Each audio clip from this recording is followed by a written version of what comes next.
കഴിഞ്ഞ കുറച്ച് ദിവസങ്ങളായി രേണുസുതിയാണ് സോഷ്യൽ മീഡിയയിൽ ചർച്ചാ വിഷയം. ലൈംലൈറ്റിൽ നിറസാന്നിധ്യമായതോടെയാണ് രേണുസുതിയെ തേടി വിവാദങ്ങൾ വന്നു തുടങ്ങിയത്. തൊഴിലില്ലാത്ത രേണു 2 മക്കളെ ഭർത്താവില്ലാതെ എങ്ങനെ പോറ്റുമെന്നായിരുന്നു ആളുകളുടെ ആശങ്ക. മാത്രമല്ല, ആ സമയത്ത് വാടക വീട്ടിലായിരുന്നു താമസം. അങ്ങനെയാണ് സുധിയുടെ കുടുംബത്തിന് സന്നദ്ധ സംഘടന വീട് വച്ച് നൽകിയത്. ഉപജീവന മാർഗമായി രേണു ഇപ്പോൾ തിരഞ്ഞെടുത്തത് അഭിനയരംഗമായിരുന്നു. അഭിനയം തന്നെയാണ് രേണു പ്രൊഫഷനായി സ്വീകരിച്ചതും. തുടക്കത്തിൽ ജനപിന്തുണ ഉണ്ടായിരുന്നുവെങ്കിലും ഇന്റിമേറ്റ് രംഗങ്ങളിൽ അഭിനയിച്ചു തുടങ്ങിയതോടെ, ഗ്ലാമറസ് ഫോട്ടോഷൂട്ടുകൾ ചെയ്യാൻ തുടങ്ങിയതോടെയും രേണുവിനെതിരെ വിമർശനങ്ങൾ വന്നു തുടങ്ങി.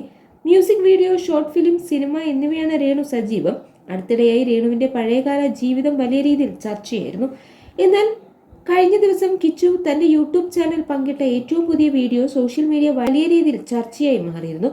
സുധിക്ക് ലഭിച്ച അംഗീകാരങ്ങളും പുരസ്കാരങ്ങളും രേണു അലക്ഷ്യമായി വെച്ചിരിക്കുന്നതിന്റെ വീഡിയോയാണ് വൈറലായത്. ഇപ്പോഴിതാ ഈ വീഡിയോയെക്കുറിച്ച് റിയാക്ഷൻ വീഡിയോകളിലൂടെ ശ്രദ്ധേയനായ ഒരു യൂട്യൂബർ പറഞ്ഞ വാക്കാണ് സോഷ്യൽ മീഡിയ ശ്രദ്ധ നേടുന്നത്. കിച്ചു മനഃപൂർവ്വമാണ് ഇങ്ങനൊരു വീഡിയോ പങ്കുവച്ചതെന്നാണ് അദ്ദേഹം പറയുന്നത്. തന്റെ അവസ്ഥ എന്താണെന്ന് പ്രേക്ഷകരോട് അവൻ പറയാതെ പറയുകയാണെന്നും യൂട്യൂബർ പറഞ്ഞു.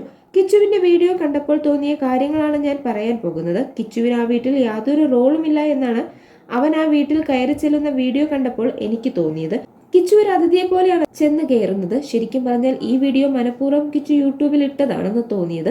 ഇതാണ് തന്റെ ഇപ്പോഴത്തെ അവസ്ഥയെന്ന് അവൻ നമ്മളെ അറിയിച്ചതായിട്ടാണ് എനിക്ക് വീഡിയോ കണ്ടപ്പോൾ തോന്നിയത്. സാമാന്യം ബോധമുള്ളവർക്കും അങ്ങനെയേ ആ വീഡിയോ കണ്ടാൽ തോന്നുകയുള്ളൂ എന്നും യൂട്യൂബർ പറഞ്ഞു. അതുപോലെ കൊല്ലം സുധി എന്ന കലാകാരന് കിട്ടിയ അംഗീകാരങ്ങൾ കട്ടിലിനടിയിലാണ് ഇട്ടിരിക്കുന്നത്.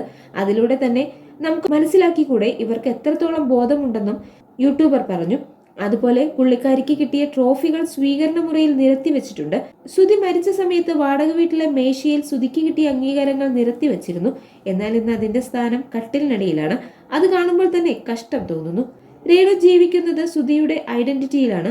ആ മനുഷ്യനെ വിറ്റാണ് റീച്ച് ഉണ്ടാക്കുന്നതെന്നുള്ള കാര്യം രേണു മനസ്സിലാക്കണം. അതുകൊണ്ട് ഇത്തിരിയെങ്കിലും ബഹുമാനം ആ മനുഷ്യനോട് കാണിക്കണം എന്നായിരുന്നു യൂട്യൂബർ പറഞ്ഞത്.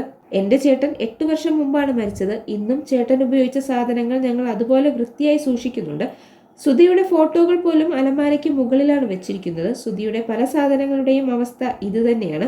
അതുപോലെ തന്നെയാണ് വീടിന്റെ അവസ്ഥയും. കിച്ചുവിന് ആ വീട്ടിൽ പോയി ഒരു ദിവസം നിൽക്കാൻ പറ്റാത്ത സാഹചര്യമാണെന്ന് കണ്ടാൽ തന്നെ അറിയാം. രേണുവിന്റെ സകല ബന്ധുക്കളും അവിടെയുണ്ട്. ആ വീടുമായി കിച്ചുവിന് യാതൊരു ബന്ധവും ഇപ്പോഴില്ല എന്നത് പരമാർത്ഥമാണെന്നും വീഡിയോയിലൂടെ യൂട്യൂബർ പറഞ്ഞെത്തിയിരുന്നു. അതേസമയം വീഡിയോക്കെതിരെ പ്രതികരണവുമായി രേണുവും രംഗത്തെത്തിയിരുന്നു. സൂക്ഷിക്കാൻ കഴിയാതെ ഉപേക്ഷിച്ചതല്ല എന്നും മകൻ എടുക്കാതിരിക്കാൻ മാറ്റിവെച്ചതാണെന്നും ഒരു മാധ്യമത്തിന് നൽകിയ അഭിമുഖത്തിൽ രേണുവും പറഞ്ഞെത്തിയിരുന്നു.